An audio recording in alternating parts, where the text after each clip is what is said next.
Getting good at this stuff, I mean, all this high tech Here stuff. he is. Morning. All right, everybody, we're recording, so please state your name the first time you talk and position. Yes. Welcome back, everyone. Thank you. My name is Harrison Pierce, Chairman of Health and Human Services. Hope you all had a great summer, despite the vagaries of the weather. Let's see, Peter's, we've acknowledged he's in Edinburgh, Scotland. And everyone Nice. else here. Nice. I think. Yep. Okay, so that's the agenda. That's approval of the July 6th minutes. Any questions or corrections? No. Motion to approve. Excellent, as always. All in favor, aye. Aye. Opposed. Thank you, Alyssa. Of course. Great job. Thank you.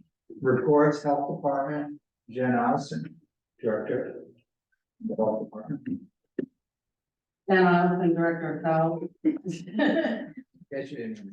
No. So one thing I wanted to mention first about the case updates. So, DPH kind of unannounced in the middle of a week, just stopped having access to COVID data. So we no longer get any positive cases and we have no idea what the case numbers are. Are they just lazy? What's the? I have no idea. I emailed and asked. It's a lot of work. They said there's not enough room in CTS, I don't know, so I go on CDC now to get the actual, to see what's going on, because the case numbers were irrelevant mostly anyway with home testing. But on CDC, you can still get hospitalization data, so it will show, there's been an uptick, but it's still really low numbers, but it does show an uptick for Fairfield County. But what's more, accurate, I would say, the wastewater data, it shows the significant spike in July and August. So, whether you're home testing or not, your waste is still going to a treatment plant, so they can still measure it that way. So, that is a big change. The schools are no longer reporting positive cases either to the state. They're not required to. So, yeah. The state did deliver more home test kits to us that don't expire in February. So if there begins to be, an increase in shortage, people can always come get them for us for free. And again, there's no reporting of it. Moving on, environmental health, pretty much everything's the same over the summer. One thing I do want to point out was a positive West Nile virus mosquito was trapped in our Michigan Road traffic station in August. It's not a human case, obviously, it's just a positive mosquito.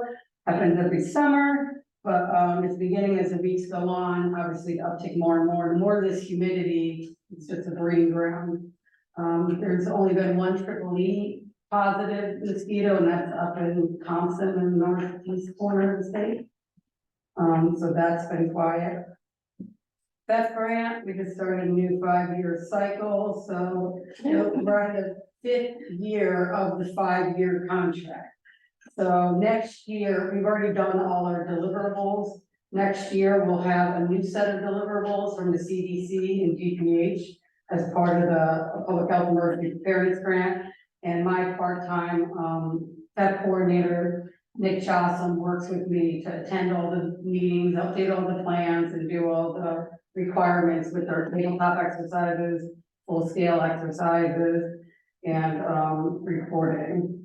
The state will be doing this month reporting trainings on all the 15 capabilities that local health is responsible for emergency preparedness. And I included the chart for you all to see the vast array of things that we're responsible for. And to be clear, whether we accept the FEP grant money or not, you're responsible for these deliverables. So, previously I was doing it all myself and it just became too much. So I was able to get the grant money away from Norwalk. We used to have our grant money in order to help do our updating of our plans. immunization grant, I just submitted to Core CT the budget. The work plan was approved back at the end of July. That would be for $30,870. That again will be paying for nurses and supplies. And there's an additional $17,287 for media, and it has to be for media. Region 1 health directors are meeting this afternoon to see if we wanted to do like a regional approach or portion of it for a regional approach, so we're not all doing different messaging. And we'll talk about doing an RFP with, finance for the rest of it, because again, it's through the state, everything's gotta be submitted through Core CT. ARPA, we're gonna be receiving, well, there's allocated 11,448. Now, the way this works for the lead cases, you don't get that payment until the end. So that's after everything. These cases can drag on for a year for all the abatement and everything that's needed and the clearance of that. So basically, they're doing it the way we get with TB. When I have a TB case and I can do all the DOT therapy for 6 to 9 months, at the end, you submit all your expenses and they pay you, and it just goes to the general fund. So it's different than a grant in that it's more reimbursement on the back end at completion, not just giving you up front. We'll be having flu clinics starting in October. Everything's already been ordered. And we'll be doing, obviously the children, as always, homebound, seniors, the groups that we always do, and then EMS and town employees. We will not be doing the school teachers this year. I don't have the staffing or the funding to do that. Yes, Jim? Oh, I just wondered about that. The school's doing it on their own. I only helped them 1 year. Okay. Yeah. Okay, Jim Lisher, question on the vaccine. Is the new COVID vaccine compatible with the new vaccine? No, there's no dual shot. There's no one shot. And the COVID vaccine is not even approved yet. It goes next week. That was my next question. It goes before the CDC next week and the FDA, and then they decide what groups it's gonna be approved for. Right now, they're saying it might only be approved for ages 75 and over, or those immunocompromised. Depends on the data presented and what they do. And no health departments are getting COVID vaccine, because again, it's been privatized. I don't have the money to go buy it. And then to charge insurance, people will just have to go to their pharmacies. It's specifically not allowed in immunization granted by COVID vaccine. I just wanted, and I talked offline a little bit to Jim with the Pyrolo variant that is out there now and the 30 mutations on each protein spike. I'm wondering, and people doing home testing and not reporting, and certainly you can look at wastewater and look at spikes. I'm wondering if we just should not include the report in our analysis, because it is somewhat misleading that we're only reporting one case when we know, I know of at least over the last month, 20 people that have had it and have had to stay home and everything. So I'm just wondering if we're sending the wrong message by just showing 1 or 2 cases each week. I wanted to just bring it over. Well, I did put right at the front, at I the understand. end, I removed it all, so. Yeah, I like to have the data, even though it's not totally reflective. That's one thing the school's happy about too, because they were collecting the data, but they realized that, maybe a quarter of the people were reporting it. So they thought it was useless. But, one thing, Jen, when you mentioned, so answering your question, I don't know, it's nice to know what's going on in the community, even though it's not there, it's not zero. We've all encountered people who positive with COVID, but we got one case. Just- I probably know 5 to 10 in the last 2 weeks. Exactly. Well, again, that's been throughout the 4 years of this pandemic, though. More so it's The last 3 years, especially. here. Yeah, just a couple of quick data points. I was talking to the folks from Norwalk Hospital the other day, and they've got a lot of people coming through with COVID, but they're not there for COVID. and they've only had like 6 to 10 folks since this whole thing started over the last month or so who were inpatients because of COVID. So, you know, there is that amount of action, and they've actually changed policy where it's all masking in on the inpatient floors, and it's recommended for the rest of the hospital because, you know, they're worried about, you know, teams getting it, and then all of a sudden you get these spreads and you have a staffing problem. But I was trying to poke around about, hey, do you think this is the beginning of something really concerning? And they were going, no, not really. That I mean, this is qualitative, but you know, the drugs and the treatments are so good right now that, you know, it's a thing, because we all know people are getting sick, but that's a couple of other perspectives. And they're, by the way, they're the only hospital who's done that. They're ahead of the curve in terms of the masking. So, you know, the healthcare community, at least from the hospital perspective, is not at all over rotating on this from everything I can see. Yeah, hopefully the numbers stay low, so the other hospitals don't have to join in or whatever. Jen, one question, so, you know, the schools aren't doing the state's not reporting, but you've got on page 5 here, so there's a new Facebook entity. Yes, I mean, can I just go deep in here? I mean, finish things. So, where was I? So like I said, we're not gonna be getting the COVID boosters for adults. If they are approved for children under 18, we will get those through the CDP program. Again, that's unknown until after next week when they meet.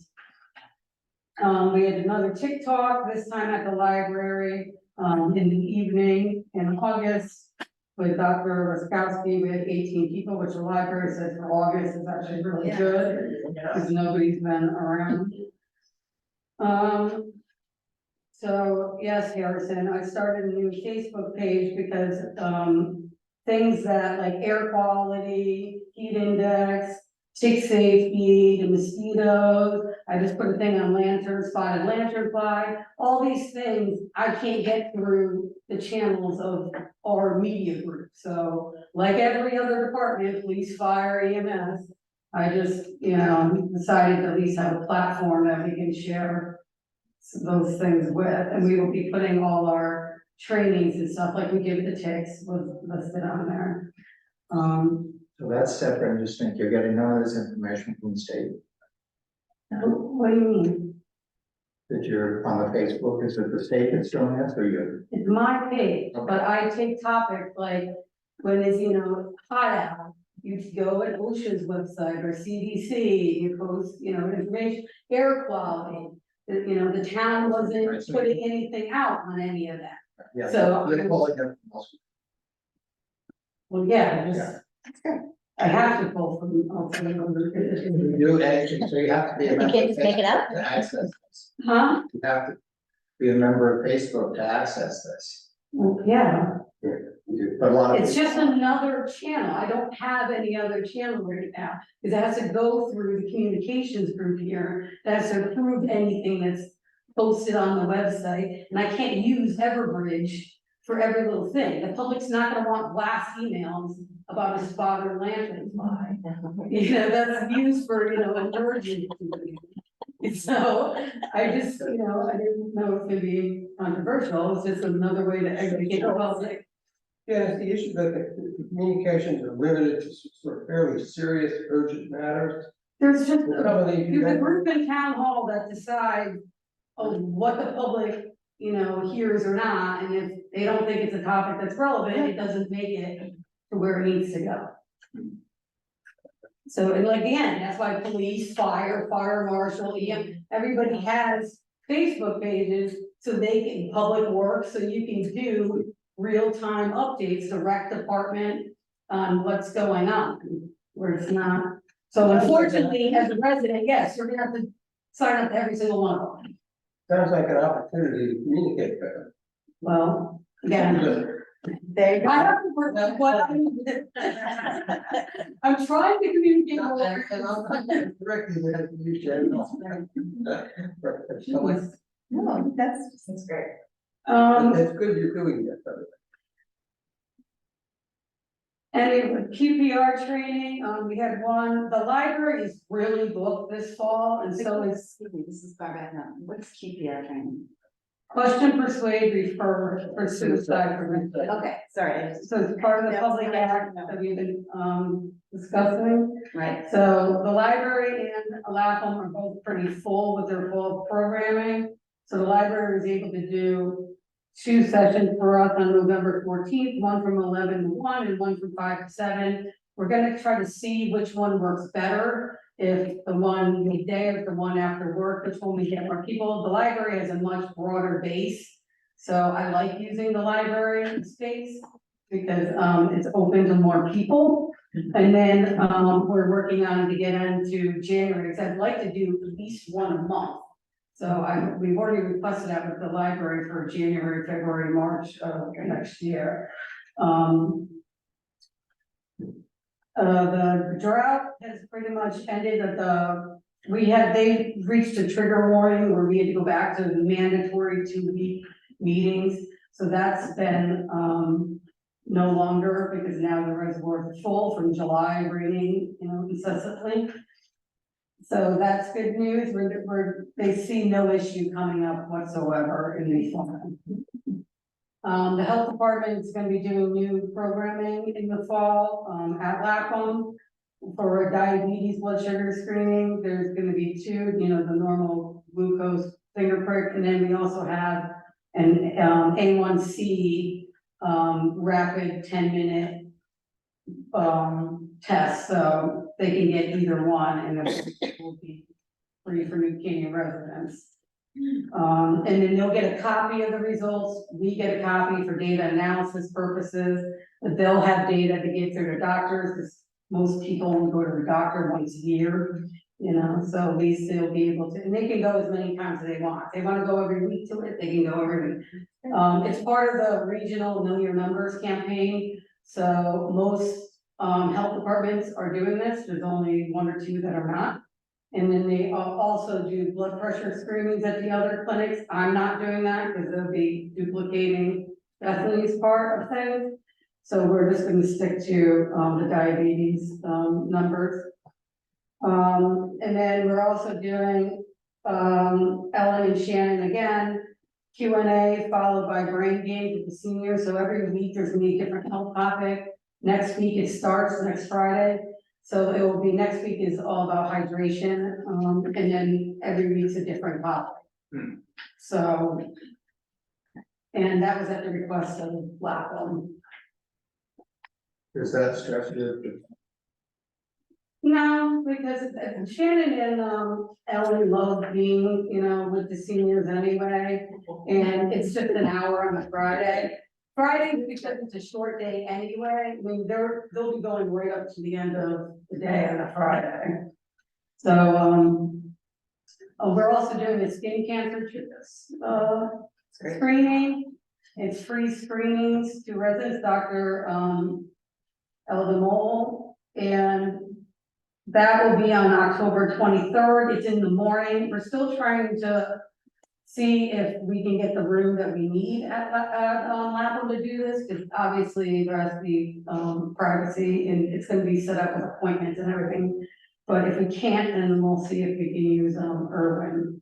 But and we're also working on trying to do a breast cancer one, but because October, everybody's in demand, it might have to be put off till early next year sometime. I even reached out to Norma Green Fine Foundation, and they're just, no, and all the doctors in the Canaan we've been communicating with, it seems October, because it's breast cancer awareness month, is kind of tough, but it is something we still want to do, just maybe not in the immediate future. I called Dr. Passick, she runs the cancer breast in Norwalk, and her office said that you had already contacted them, and they were gonna send an APR, and they do a lot of this, so I guess the dates that.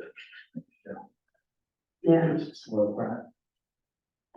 And then you'll see the charts, everything, pretty, quieted down, obviously, because most people are away in July and August, so we'll see what happens in the next, iteration, or, you know, we can just hope that the numbers are really going down. Yeah. Try to be optimistic about it. And that's it. Thank you, Jen. One question, you mentioned emergency preparedness. What did they do about sheltering? Is that part of their plan, or do they get involved with that? Sheltering, that's your emergency management director is supposed to be managing sheltering. And then each department just has a role in the shelter, but it's not the health department's role to set up the shelter, it's not I just wondered. what human the- services role, it's the actual emergency management director. Yeah, I wondered what the other towns did. Well, that's how it is, it's, It makes sense. yeah, Our shelter is the YMCA though, currently, correct? I don't know if that ever came to fruition because they needed a generator and whatever, I don't know, we haven't had any updates about that. I mean, it is hurricane season, so it probably should have an update, but, I don't know if it's inside. yeah. Okay. Well, and I don't even have a generator, if they don't have a generator. And you can't be in an emergency shelter during those hours. I thought they got one when that first came into the agenda. So too, I yeah. think they did. Am I I don't know. I think they got They paid, they, portable generators, I think, for people and seniors who would be isolated during a storm. I think he asked for, I don't know, was it a dozen portable generators or something? That Tiger but I've got not, those. yeah, I've not heard of anything since then. But the, emergency management and the first selectmen were working with ARPA money with the Y, and I don't know where that went. That was about last summer, was the last I heard of that. Maybe we can find out. You know, you have a lot of great programs going on. Is any of this posted on the town website, or all of this is posted on the Facebook page? Right now, it's not posted anywhere. We're finalizing the dates with Aggie and the library.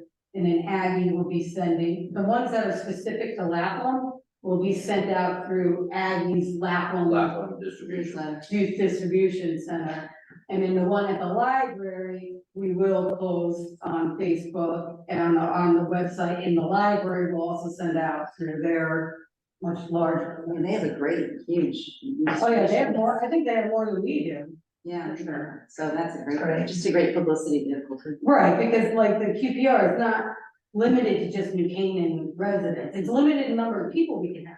The program itself does not want you having over 12 in the class. Yeah. For obvious reasons, you're not supposed to be having, you know, hundreds of people in there. Which is why I wanted it more frequently, you know, depending, but we'll see how it works with the man.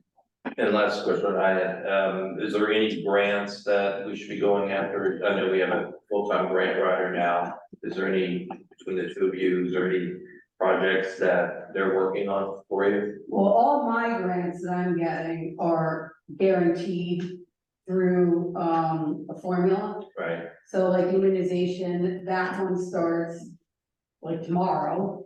So I'm still working off of ELC two money for Ellen and Renee and Maria and Nick's on that too, but that will be done in October, even though I have until February.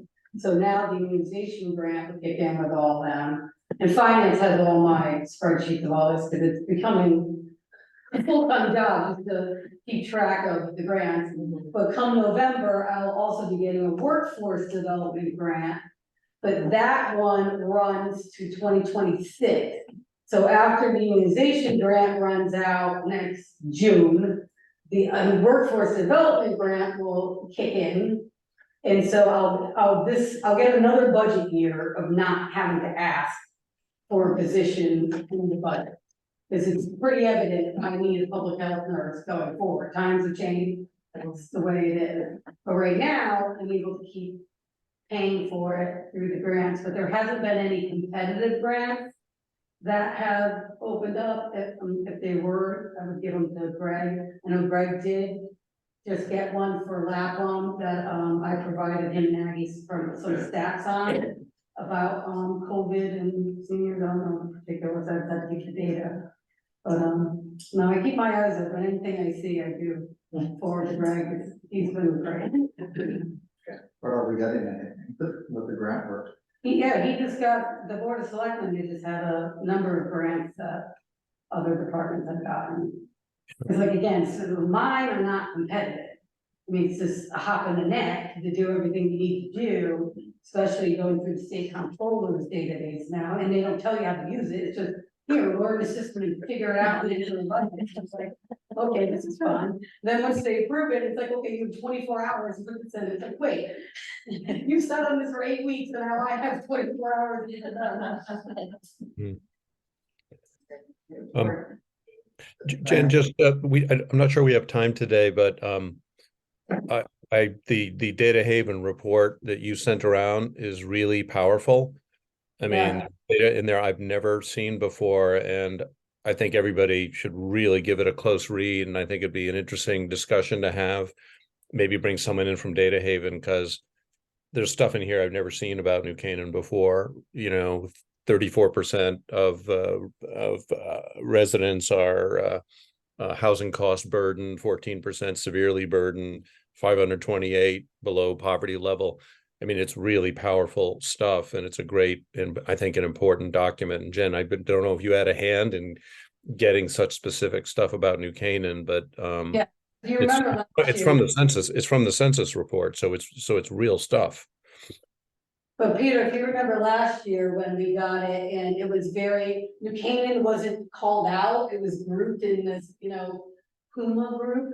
And I did email Data Haven and Yale, and then I had to sit on the call going through each data point of what I wanted more of. And I actually emailed him this year when this came out and said, thank you. This is a lot more helpful to me and to other organizations when it's not New Canaan grouped with everybody else. We're actually separated. So no, I agree with you. I think you can have a whole topic just on that report.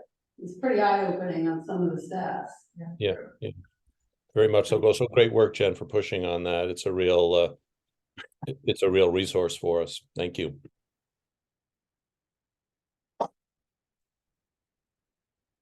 Thank you, Jen. I guess the one question about photos we didn't answer. Do we continue with the COVID reporting of the stats? Because Well, non-reflective as they are. what I'm gonna do now, I mean, they're still gonna be on the website. They're there under COVID, under the health department. There's, obviously no more red box. Until the next report, if they don't put the data back in, I will remove the chart because it's just gonna be all zeros. But I will still have the charts and everything up past, so I can, look if they ever go to, because remember back when they ended the emergency in May, the state had said, oh, we're gonna, postpone reporting. And then in October, they were gonna relaunch of how they were gonna do it. Well, it just seemed that they, took longer, so we all got used to still being able to get it over the summer, even though the public wasn't getting it, we were still getting it. So I'm hopeful that however they relaunch in October, that maybe we can get that data points back, and then I would resume going back to doing the charts. I just said it's for us, I think it's a credibility issue, Right. if we're putting something out that we know is inaccurate. My vote is that if we don't have accurate data to present, we shouldn't present. Well, Perfectly fine. See what happens. I know. Increase in fall, winter, COVID, et cetera, so the state may feel compelled to do something again. I hope so. Then that answers. Yeah. Thank you, Jen. Human Services Department, Bethany. Hi, yes, Bethany Zaro, Director of Human Services for New Canaan. We'll start out, I don't know if any of you had the time to go through the data, but hopefully, you received it, looked it through, and that is month by month for the final report. And I'm, obviously starting it up for this fiscal year as well. We had the 7th annual community addiction awareness on August 30th, and that was the largest turnout in 7 years, and we were a large sponsor of that. Health and Human Services, so that was great. They're very appreciative, and it is scheduled for Thursday, August 30th, I think, next year. So, For any feedback, and I was lucky to be able to Yeah. attend, but having the parents introduce oh, wasn't that, yeah. the that was- individual, I thought that was very, very powerful to the message. Yeah, yeah. And so, yeah, they I did. thought that was very And powerful. the singing at the end. Oh, yeah. Yeah, yeah. So it was definitely a wonderful mark for New Canaan and the people that put this together. Let me see. Waiting Life Care Network gave Health and Human Services an appreciation award over the summer, which is lovely. Yeah. It was a nice event. National Suicide Prevention Awareness Week is this week. And I've started the grant request submission process for, you'll see the agencies that we have asked if they would like to be a part of this process.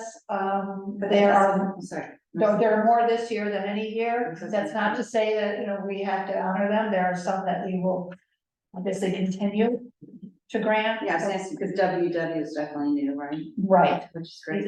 Yeah. And they should do that. So we'll see what we have, but keep in Any mind, notion on a budget for grants next year yet? no, it's what we, So how much money we will give away oh, as opposed to how many organizations? we right, have? so we have to say, what they put in and what we need, and right now we're at 194,000 that we get out of grants, which is significantly, from a few years ago, but the needs have changed as well. So we'll see, and that's part of the assessment, so when I do send you these, please read these agencies, organizations, they're all nonprofit, and they do. Our community utilizes them. And I can go through that as well, but please read about the organization. Was So it they're Family Children? supposed to apply by October 18th. Right, they're supposed to have, so We'll deal with this. in November, December, yeah. Was it Family Centers that sent the report? That you need? No one has sent, Women Empowering Women. No, has no, sent the report, you sent the report with, or maybe. Oh, that's child guidance. Child guidance, yeah, that was great, it was so specific. Right, and not all of them do this. Yeah. That was And we well can't done. ask them, they have their own, they don't. Right, protocol, and But when I do get things like that, I will forward them Yeah, on, that's great. please read them, yeah, Yeah, they're there that's for great you, to see. it'll help make decisions. Yeah. Mhm. During the grant process. Right. So the department job descriptions, we've completed those as our last updated at 2011. How did you actually do it, right? Yeah, The jobs are exactly the everybody same, has a right? job. We have our speakers this, tentatively scheduled, and we'll have Todd Lambert coming in today. The meetings that I've had over the summer continue. What I have added, we definitely, our clientele has increased in terms of our number of cases. So I'm doing more outreach in terms of resources. For example, like Waveney Care came in about their new navigator for the caregiver. Programs like that, they're free to a certain level, but they're free, things like that. The St. Joseph Parenting Center, very good for reducing child abuse and more positive family outcomes within the dynamics of their system. Gilda's Club, they have received their venturing out into other communities beyond what they have been doing. And they do all, the online bereavement, loss, any stage, any person in any type of parental loss or child loss or in the process of losing. And then, like Todd Lambert coming today about this recovery education, we need to know more about the resources that are coming on that are free, that can help the community. So I'm doing more of the vetting. We had an eviction completed this month. We had to do a 2-week process. We have another huge eviction coming. This is going to be, the people are walking away from their completely, accessorized furniture, full apartments, and we're gonna have to pay for that moving. And it's gonna be, it's large. They're not going to come and pick up there, so we're having to pay for the entire cost. That is gonna put a burden on, it'll go into, probably program meeting expenses or public health expenses. We have to do something, but we are responsible as a department for these evictions and the cost of. The referrals are, continue, as we get them, community center at Lapham, Schoolhouse Apartments. We continue to do the classes. Marcy's starting a new class, not class, but, office hours at Lapham to come in, especially with the Medicare enrollment coming up. But just office hours, not a class or teaching, but to be there, private coming in, for caseworking, and if you want to discuss anything personal as well. So we're starting that, Jackie and Marcy, yeah, you can just see their referrals, their clientels. Marcy has spent a lot of time at probate court this month and, during the eviction process where seniors have, adult protective services have been called and, these people have not paid their rent in months and months, and they are getting evicted. So dealing And with, just leaving all of their, pardon me, and just leaving everything. just leaving everything, and, they know that the state will take care of them. So they're just sitting down and saying, take care of me. So, but there's a sense of, Where do they go? When you're evicted? to Are a. these families or No, individuals? these are individuals. Marcy deals with the adult and seniors. So these are individuals, that have chosen to do this as well. And so there's a lot of angles to come in at, and she's doing a great job. Where do they move to? When they? A shelter. Okay. That's their, yeah, they have chosen not to take any type of, self-organization and choice-making to find something else, to work with people wanting to get them housing. And they've chosen to go into a shelter and then they will be given housing. At some point, and it takes about, once you go into a shelter, it can take about a year to 2 years. And a lot of different situations, but these two just have taken the route of you do it for me. And then there's a lot of other things going on. So, but as long as they're a resident here, we are taking care of being part of the process. So let me see, you see that our food pantry is up, which is unusual for the summertime. So we're expecting a big increase come in the fall. And what else can I show you? The urgent assessment program. We have, the program update, which there were 7 cases, I'm sorry, in July, not June, and 10 in August. Weston has given the okay, they're giving $100,000 for 2 years from their ARPA funds. So once again, we're trying to look at this 2 years out versus 1, and everybody is stepping up the plate, so we're looking at this urgent assessment. So have they publicized it in Weston that this program is now available? They're starting to. Okay. And they're keeping it, the urgent assessment program, there's gonna be a New Canaan urgent assessment and a Weston urgent assessment. When we have meetings, we'll come together. Because this is definitely a group effort.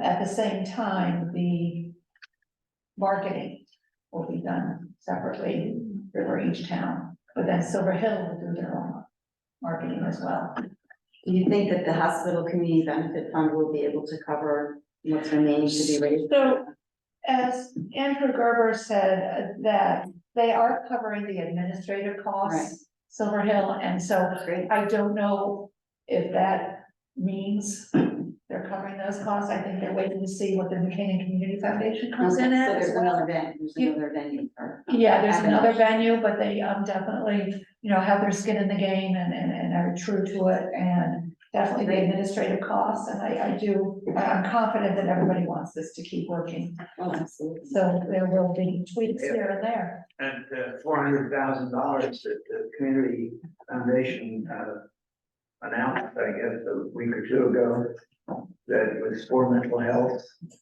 for the community, and actually, Lauren mentioned in the article that at least 50,000 was going to Virgin. Oh, But I wonder how much more is there. That was 50. Yeah, so they're working it out. I know that the foundation is excellent with how they did their distribution and their reasoning, so, but I think, we're good. Anyway, that is, can I ask one question? Yeah, good question. Stephanie, about your statistics for the year. In terms of referrals, at the very top, you have adult, senior, youth, family, and in fiscal year 23, it's 206.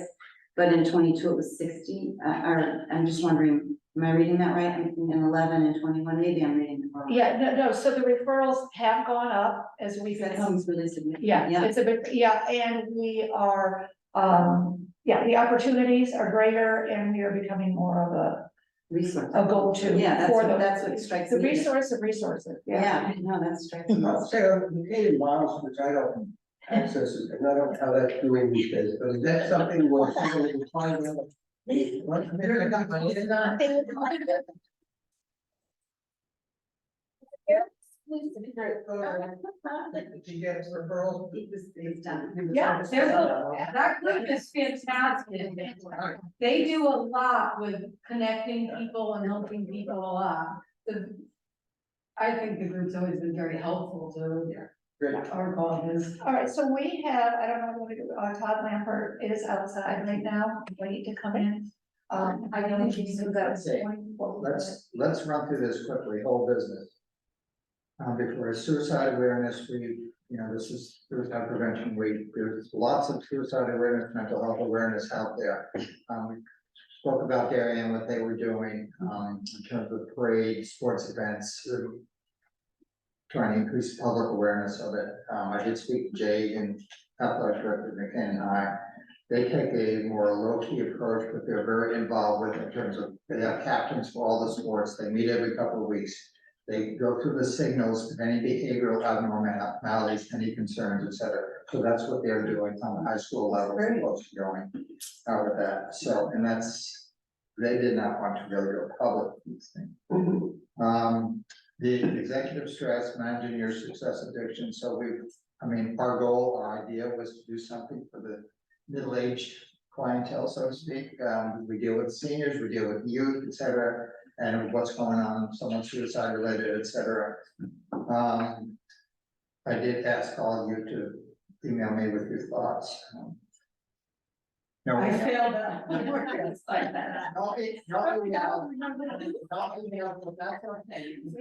We all failed.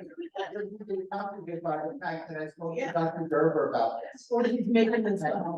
So Dr. Gerber was like, he was giving us some thoughts and shrugging his shoulders that, you know what, he doesn't know how to approach this at a community level. And I'm thinking, well, what can we do with it? We go back to churches, synagogues. I was thinking New Canaan Cares too, maybe, do kind of a panel or something. It's just. It's a tough, if you're gonna look at it on, say, oh, should I go see about, my success addiction? Maybe. You may not want to. Well, leave it up to time being. Yeah. The opioid settlement, okay, so I did email our first selectman, Kevin Moynihan, and propose that we want to be involved in some of the decision making where the money goes. Okay, so I think there's only 19,000 left, and where we go, we have a few ideas. And we'll deal with it, few options when the money becomes available. So he was fine with HHS being involved in the decision making with that. And then Silver Hill urgent assessment and waiving. Do you want to comment on that, Jim? I mean, it was a great presentation. And Yeah, I want to just comment quickly, and the reason we've maintained a relationship with Newtown over the last 7 years was originally introduced by state AARP to Newtown for our telehealth program. That evolved into the fact that they are probably, as far as I know, one of the more more advanced communities in mental health. Jen and I went up in May to make a presentation on telemed and urgent assessment, which we're very proud of as a community, but also because that's a connection that we're continuing to look for the connected mind and body. And basically, one of the key things that I'm looking for right now, to make this a short story, is that there's $10 million assigned by the legislature that was found money to the Office of Workforce Strategy, which I work for mental health development in a community. I'm not smart enough or professional enough to know the connections yet, but I can snip it in there somewhere. Russ has a mental health link in telemed that is used, and that was fantastic when we discussed that. But I'm not sure what that looks like yet, but I know that there's a connection already from their human service person with that. So we're meeting next week, that they're interested in the New Canaan Behavioral Health Alliance. So I'm meeting with the Director of Human Services, Natalie Jackson, and 4 members of the Behavioral Health Alliance. We're gonna get together and, discuss with them. So that's really good. And I passed out Human Yeah, Services yeah. made these. I have tons of them. If you need them, it's awesome anywhere. It's the resources is. Where's the 988, where's the person right together in Hawaii? That's a national It's a line. national, every state has it. It's like 911. Yeah, they just simplified it, so. Whereas in your prices. What? How is it different from 2-1? Because this goes directly to the suicide. Suicide. 2-1 is anybody, it's the United Way. But where is the person? Could be anywhere? Yeah. It could be anywhere. Yeah. I'll put this on the human law. Yeah, there you go. So courtesy of some. Yeah, for the- But the Canadian Red Cross.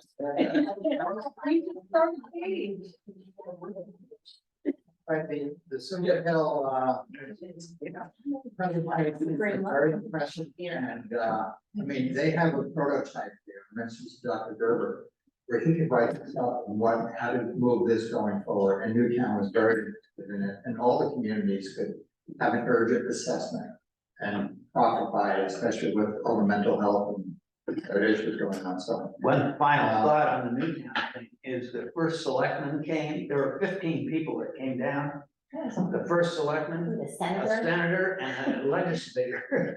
Wow. That's great. Harrison and Jen and I and Bethany were there representing besides talking about this, they came specifically to learn from the generators of those 2 programs, what makes it work. Very nice. So that conversation is gonna continue on, and there's funding, we just need to figure out how to spend it. Okay, thank you. Got your business? But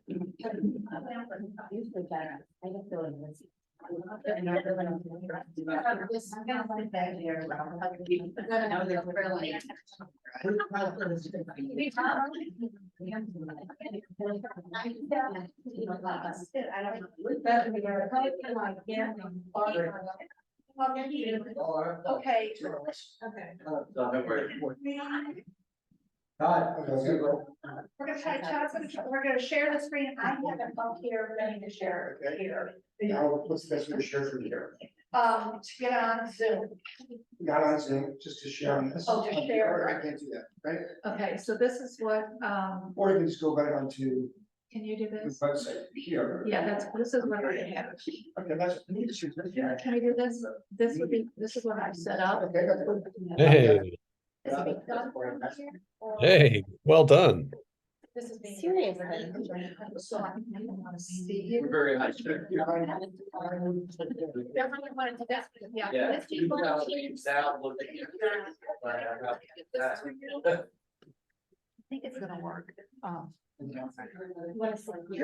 Sorry, we're moving. Okay, so I'm gonna introduce himself. Thank you for coming today. Thanks for having me. Called up Human Services to see if this would be something, or emailed us, that we would be interested in, and based on what Health and Human Services does. I think it's something we should listen to. I'm Harrison, I'm the chair of Health and Human Services, and double down on what, but they say, thank you so much for coming and presenting. Why don't we just go around the table, introduce ourselves quickly? And we have the Scotland. I know Peter. I think everyone knows people. I know the people around here so far. And Barb, back in down. Hi Barb, yes, how are you? Nice to see you. And I was the health director. And Jen, Ross? Russ, How you doing? Commissioner. I don't think we've ever met, it's Alyssa. How you doing? Alicia, my work, Todd also does pro bono legal work for ABC Bell. I do, yes. Pro bono. Yes, there are things that do pro bono work. I didn't think you knew that term.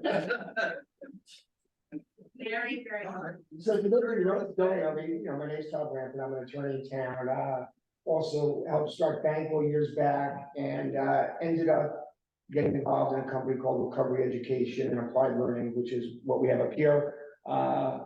Regular dad, regular wife, family, and, my oldest son ended up having substance use issues. Great athlete, good kid, good family, no traumatic stuff in our family growing up. Went off to college after giving up hockey and out of nowhere, fell, into substances. And we found ourselves learning, trying to figure out how to navigate as a parent. And, mental health, substance abuse are family disorders, because it affects everybody. It doesn't just affect the person having it. And we found ourselves always one step behind as we're going through this process of substance use recovery. And, we were pretty fortunate that we found the right people and got him through. He's doing fantastic right now, sober, 3+ years and just, killing it. But as I went through it, I said, there's gotta be more help for people like me. I have the resources, and the intellect to get on and to figure out how as a parent to navigate this stuff. But it took a lot. And what I found was you go on the internet, there's a bazillion things. You speak to people, there's a bunch of different responses. So what I did is went out and found a guy by the name of Eric Collins that was a director over at Silver Hill years back, teaches over at Columbia. And we started to put together a framework of a playbook to educate parents and loved ones on how to navigate their child's or loved one's substance use. When I say child, we're talking about anything from 15 to 30+. How do we get through this process? How do we get them into the right facility or the right help? How do we pay for the insurance? What does recovery look like? What is relapse? How do we as parents take care of ourselves during the process? What happens to our kids? The other kids that are watching us, how are they affected? And just, we tried to put it together into one comprehensive resource so that people didn't have to start, flying all over the world trying to find stuff. And we ended up hiring what I perceive to be 14 of the best experts in the country from all over to get different perspectives on different topics of substance use. And then they come back and they teach each week. So with that, I'm going to put this up here and start showing, how do I move this? Is Peter in your way? No. Peter's always been about it. How do I close this out? Click anywhere else. Or back, wait, can you just click there? Let me just try this. So if I just click here. Yeah. Okay, and I'm gonna move Peter out of the way. You can put him down with a little, all the way to the left. Okay, I'm gonna get rid of this. And I'm gonna try to slide in. When in doubt, get rid of Peter. No. Let the minutes reflect that. Yeah, recommendation from Commissioner Campbell. Do we need to put it to a vote? I think it was unanimous. Alright. So you gotta love it, I don't even know what my password is. It doesn't remember you. Just talk. It's, I don't know what's happening. Password, and we'll, I don't know what my password is. Okay. forgot it and then reset it. Just go to clear the password out, Yeah. and if it did it say, remember me, just hit log in and see what it does. Well, he's working on I'm the. working on Oh, it. he's working on the. He's not on that one. Okay. It's like a new sign in, yeah. Yeah, well, let me try to do it without this, so, it's gonna be hard, but we'll try. So what we've developed is, let me see if I can find it. Sorry, guys. All good.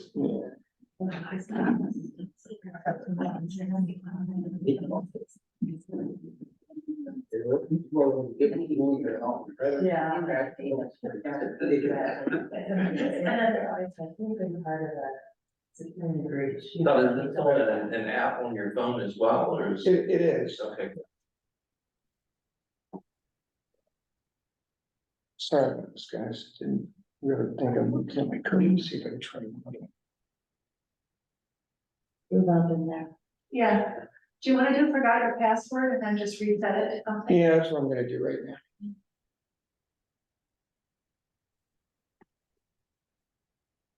Nothing like having everyone watch you. Yeah. Figure out. I feel like my children want to like touch me, but Keep that to me. No, you know. everybody write down. Yeah. Your password. You guys go have it before you don't worry about it.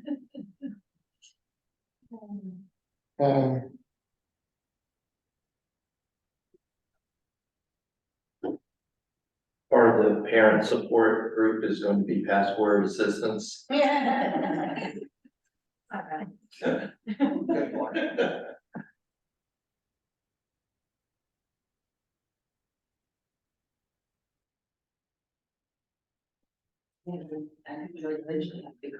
It was huge. I thought it was very good, and it was good, and that vision. Yeah. So did Paul kick it off? I know, I know. Yes. While Todd is doing this, I just like to compliment him for taking the initiative to do this and all the work that he put in, putting this together. I think, it's commendable Thanks, for Russ. doing that and taking that responsibility. All right, well, guys, I got it up and running. There we go. All right, so what we did is we tried to put together something that was fairly simple for people to use. We figured, you know, our average user is gonna probably be in the 40 to 60 year range. You know, we tried to get something that was really easy to get on and use. And our goal is just to let families, parents come on, get information to them in different methods. So one is we have a course book that you could read. If you don't like to read, we have videos that you can watch that explain it. If the videos aren't good enough, we have events where you can ask questions of experts on a daily basis. Or if you want to speak to other similarly situated people, you can go into the community anonymously and speak to other parents that are going through the same thing. The community is also run by a professional therapist, so they're there to make sure that everything is legit that's going on. Then we have a full library for people that want to really learn more. And you can basically type on anything you want dealing with substance use or recovery to come in our library. And then we have news and updates, which is pretty interesting. So when you come up for the first time, you can check out the platform, you can look at the course, look at the library, you can meet our experts, which are literally the head of UCLA, the head of Columbia. They're amazing. And then if you want to just take a look at where you are in your journey, we have different ways of hopping in. If you want to determine if your kid has a problem, if you want to understand boundaries, family alignment, treatment options, insurance, you can click any one of these and it'll bring you right there. Partners we're working with right now, Silver Hill, Regard Recovery, Women's Health of Connecticut, and we have about 10 more that we've been working with right now. And we just started, so we're just starting to sign people up. But I'm gonna go a little backwards here. If you go to our news and updates, which we do each day, we just load up stuff that's really interesting about addiction, fentanyl, opioids, vaping, what's going on in the world of kids, young adults and adolescents that parents need to know. You know, anything from like, if I found tinfoil in my kid's closet, what does that mean? Or how do I know if he's vaping or is he smoking, you know, marijuana? Or if you find pills, or pill finder, what does that look like? I see these things that, you know, Advil, or is it something worse? You know, so we have these articles that just come up every day, and we have somebody scouring basically everywhere, and we pick out the best stuff, and we put it up here every day for people to view. If you want to go to the library, and let's say you want to just pull up something you want to learn about online. This spell, I can't see the spelling, no.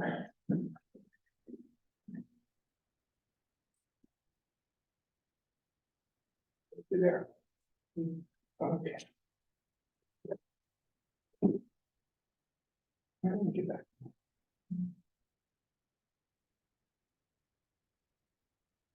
What would happen is all different articles, here's a video that's done by Heather Hayes, one of our experts on alignment. And then we have all different articles, from top experts over here. So if you want to find out about fentanyl, you just type in fentanyl, anything that's relevant that we have vetted already will show up. So everything we do is evidence-based here. So we don't, nothing is, just created. So that's our library. Community, again, we're just getting started, so we don't have a ton of people on it, but we have different things going on in the community on a day-to-day basis, questions that come up, responses.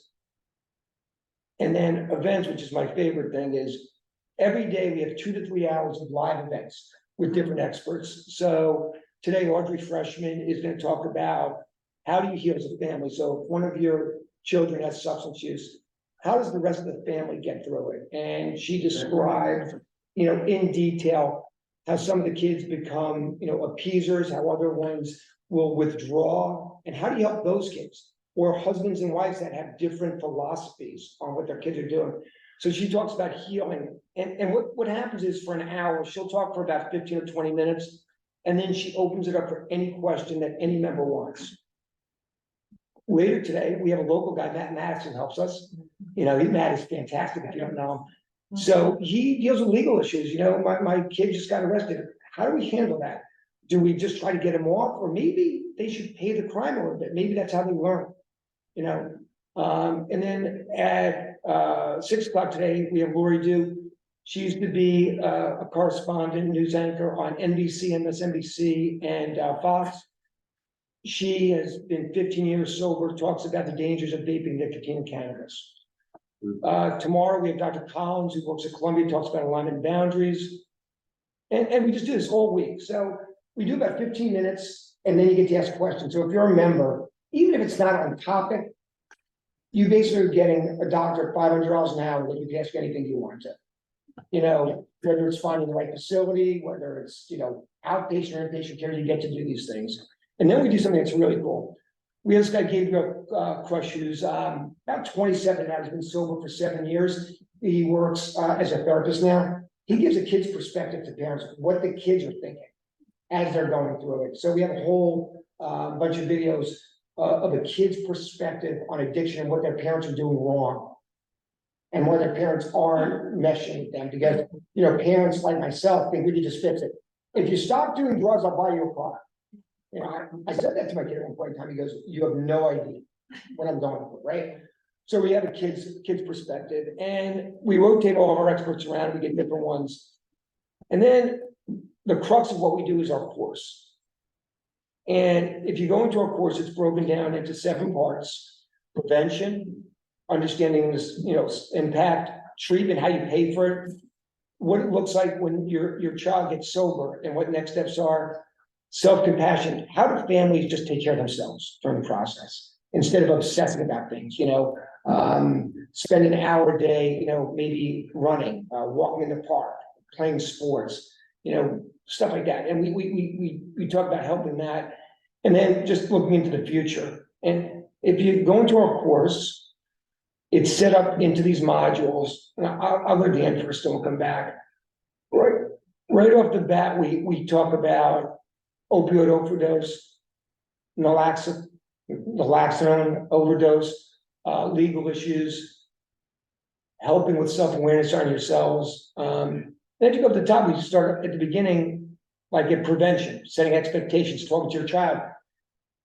And we have a separate course, by the way, that we're selling to schools now, which just deals with prevention and how to be a good parent for like K through 12, which doesn't talk about all the nasty things once you get addicted, but it tells you how to be a better parent. But if you go into our first module, we'll talk about prevention.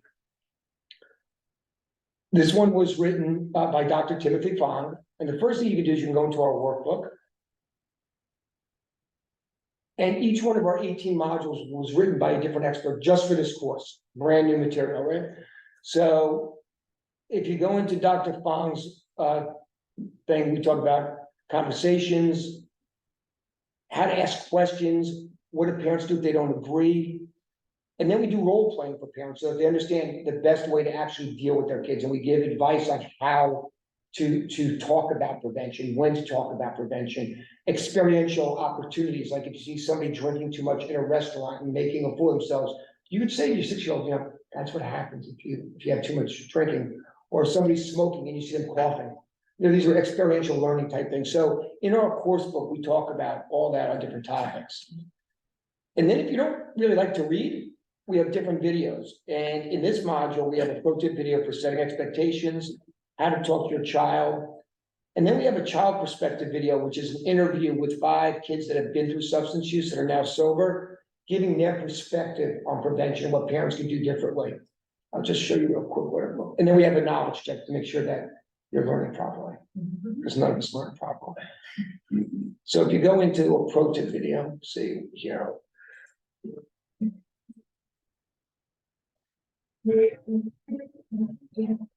The alarming reality is that drugs are easily available to children, adolescents, and young adults. As parents, you can have a significant impact on your child's decision to abstain from using alcohol and other drugs.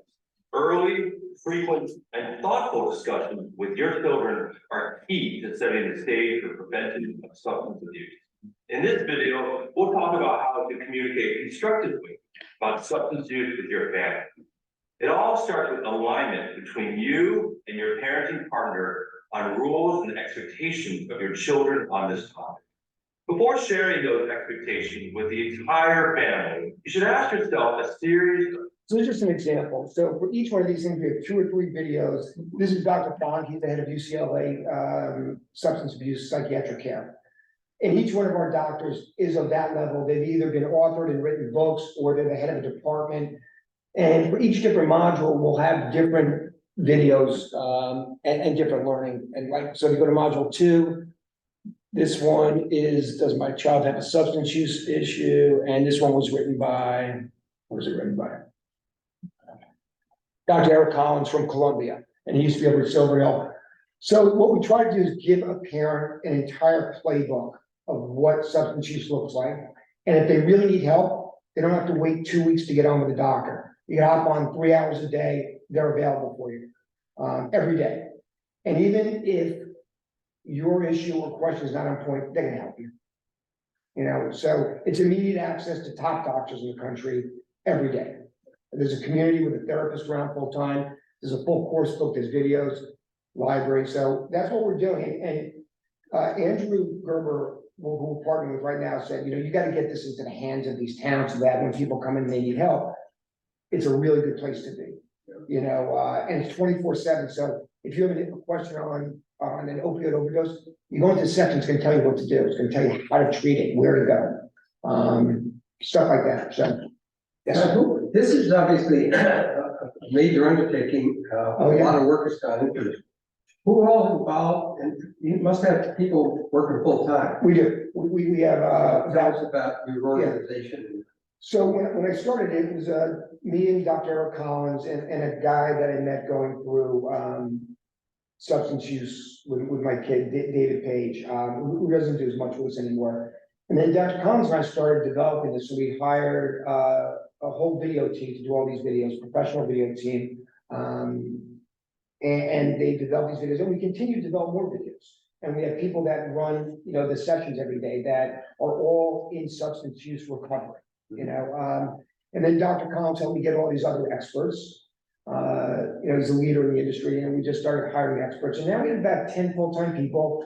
We raised a couple $1 million to do all the work to get to this point, and we sort of launched it very softly in February, March, and just trying to figure out where it belongs. So originally we just went and started doing Instagram marketing, and we found there was a bit of a reluctance for people to pay individually $50 a month, you know, to join. So about 2 months ago, we sort of said, you know, we should get this in the hands of companies or towns, and we're really, you know, finding that that's the place to go, because if somebody comes to human services, like, what do I do? You're like, here's a license, just get on the site right now. It's going to bridge the gap until you can get the help you need, or it's going to help you get better. You know, it's a really helpful resource to give away.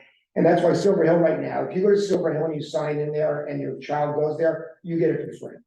So Serve Health licenses it from us for $500 a month, and then they get to give it away to each of their patients' families. And what that does is it helps the families understand what their child's going through. And so we've been licensing it to facilities. We're working right now with, get my fingers crossed, with several multinational corporations to put into EAP programs so that they have access to it. You know, so we're just starting. It's like, we're trying to find our way. So where are these 10 people? Are they in one spot or are they? So our interviewer that does all the interviewing we do is in North Carolina. Our chief operating officer, who used to run Foot Locker, is out in Colorado. You know, we're all over the place. You know, we met through many different ways. And we meet online, you know, every day, and we go over it. What's your position with this? I'm the CEO. Okay. You know, so I'm about 50% time. My chief operating officer is 150% time. You know, he's run many companies before. He was retired and I went to him because I knew his daughter had an issue. And I wanted him to invest. He said, I'll only invest if you let me run the company. And you know, Right, so he's running the company. Yeah. And he invested. right before you came in, I announced a $10 million grant that's up in Hartford. Yes. That we're trying to, that's for mental health, focused on children. So we should talk on. I would love to, because we are just getting going and we are definitely, you know, needing additional funding to get this out to the masses. It's hard. There's no platform out there that's educating parents. What happens is, and it's terrible, everybody educates the kids, all the money goes to the kids get help, the kids leave, the kids relapse, because the parents have no idea. And what I call it is a bottom-up approach. We're just gonna treat the kids. You know, we don't have time for the parents, and they don't. You know, you go over to Sylvia, they don't have the time to educate parents. They do it. They don't have the real time to do it. And if you're an educated parent, and I'm telling you from experience, and you go through it, and if you have these tools, it may not kill your kid, you're gonna have a better chance of getting a kid to long-term sobriety. It's black and white.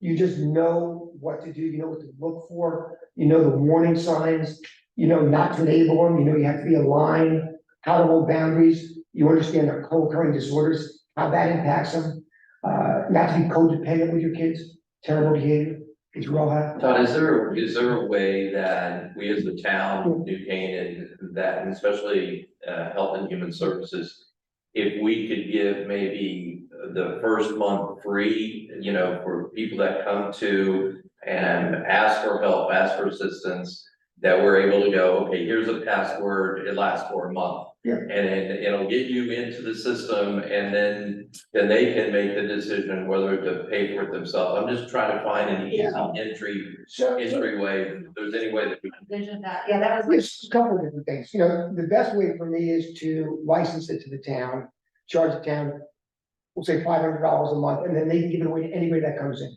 for free, for as long as they need. You know, to me, that's the best way to get it out to the masses, because people will use it.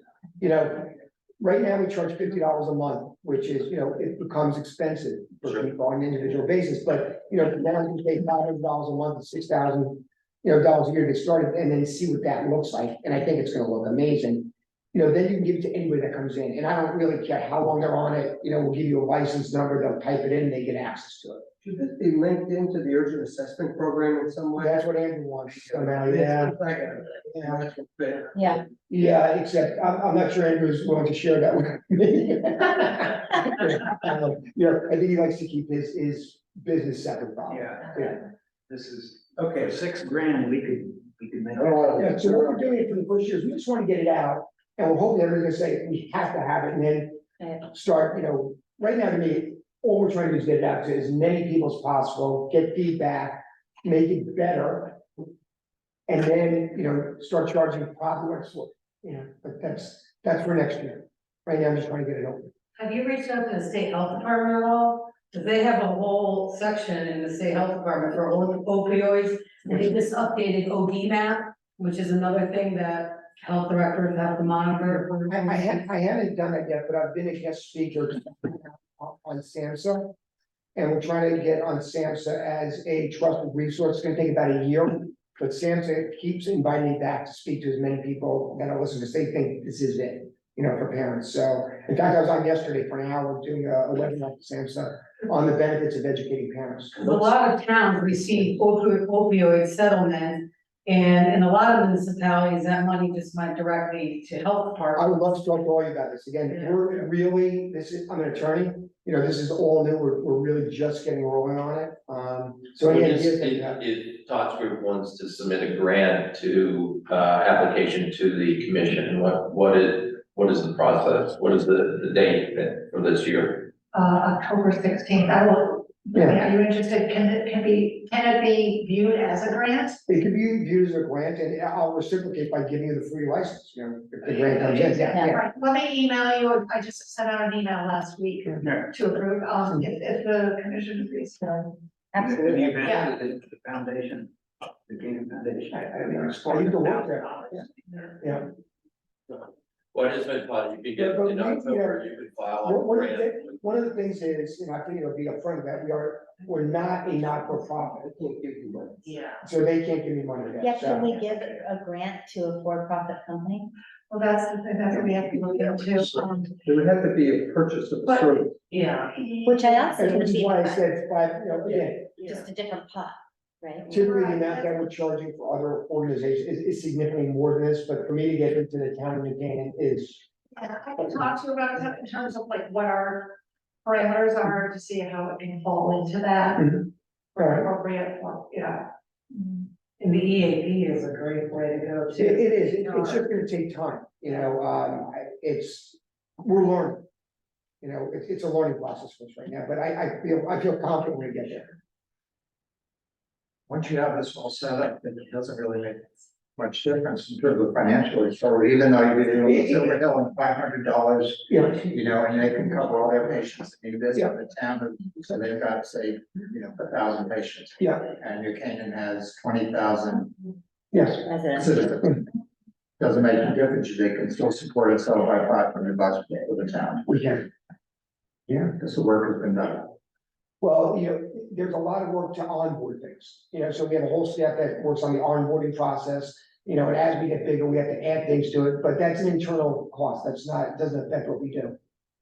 You know, and we can fit up to 50,000 people on the site right This now. is amazing what you've done. Oh, thank you. Todd, Really Well, I Right? think we should follow up as a town to look into the.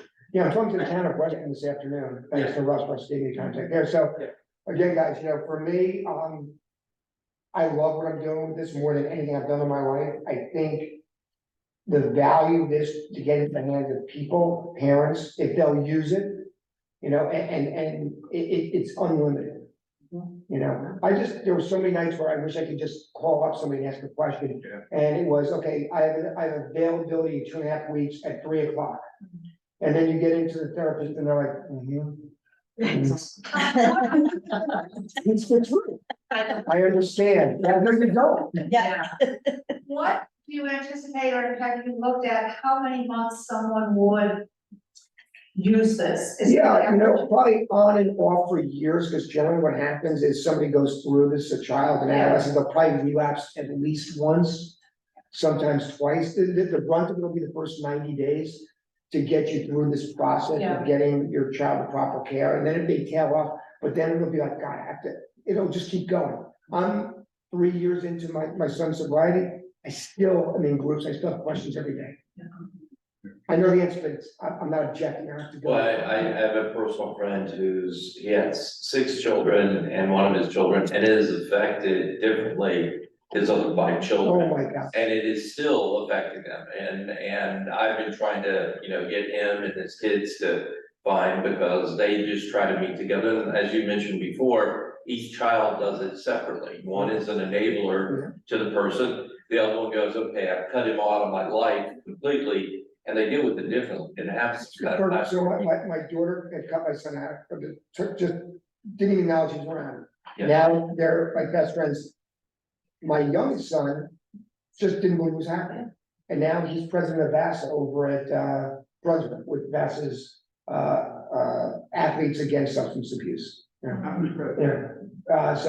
So he went from one way to now he's all about getting other people out. You know, he's 18 right now, so they all have different ways depending on, but we worked with him. To get his emotions out, and then it came out, and then he became a different person. But what happens is most parents ignore their other kids. They don't even know what's going on. They don't realize the impact.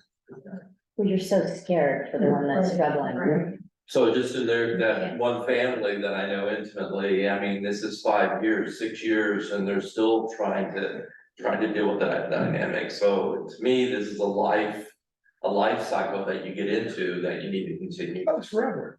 This is never ending for me, and I'm a better person for going through it, you know, and our family came out the other side great. Not everybody gets so lucky, because they don't have the tools. The tools aren't gonna guarantee success, it's gonna make it better. It's gonna make it better, there's no way it doesn't, so. That's what we're doing here, guys. Thanks for listening. Just one question to clarify, the nonprofit versus the for-profit. Yes. Your for-profit, Yes. how does this all play out in terms of public, acknowledgement of what you're doing, and we know the grant thing and all that, but Yeah, look, our goal is, if we're wildly successful, is to get back on a massive basis, you know, everybody that's doing it with me, while it is for profit, because that's the only way we were able to raise the money. You know, raised $2.2 million so far to build SAP. This was a big undertaking. yeah, so that's an investment for those people. Yeah, it's an investment. So that's why. But none of them, for the most part, everybody wants to make money, but the people that have invested could care less. No, I understand that, but that's Yeah. that defines it as a. As for profit, yeah. For-profit, so Yeah. you get some kickback on there. If we do well. Yeah. Okay. Right now, we spent 2.2 million, we're just starting to sell, so we're gonna. I don't know if they're gonna get their money back. I hope so, you know, I'm trying my best. You know, trying hard. Well, this is wonderful, Todd. No, anybody, any other questions? A lot of questions, we'll talk off. Yeah. Do you have my number? No. I will connect you. Yeah, yeah, I'd love to follow up with you. And if anybody else, I'm just gonna give everybody my email address, has any ideas for me or any contacts. My email's todd@ltr-law.com. Please call me. We'll put it in the Yeah, minutes. Yes, you're doing that now. Yeah, and for me, I mean, look, the problem with giving it to somebody for free for a month, and I'm more than happy to give it to anybody for free, it doesn't really matter to me, I want everybody to have it. Is after a month, if they have to put their credit card in, people don't put in credit cards for repetitive billings anymore. They just don't like to do it. Because you end up with so many, yeah. You know, so people stop doing it, but if they have access to it, and we've done studies, if people have access to it, they're on it. And they're using it, and they're telling other people, so that's when we came up with this licensing concept, and we try to keep it reasonable. So it doesn't bankrupt a town or municipality, you know, or a company, you know, and the EAP program is the same things, you know, we're just trying to get it to the masses, so. All right, guys. Well done. Thank you so much. Thank you so much. Thanks, Todd. That was our guest speaker. That was a good one. They're on. They're on. Thank you.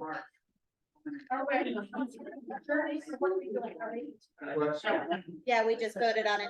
Oh, you did? Yeah. Let me start all that. All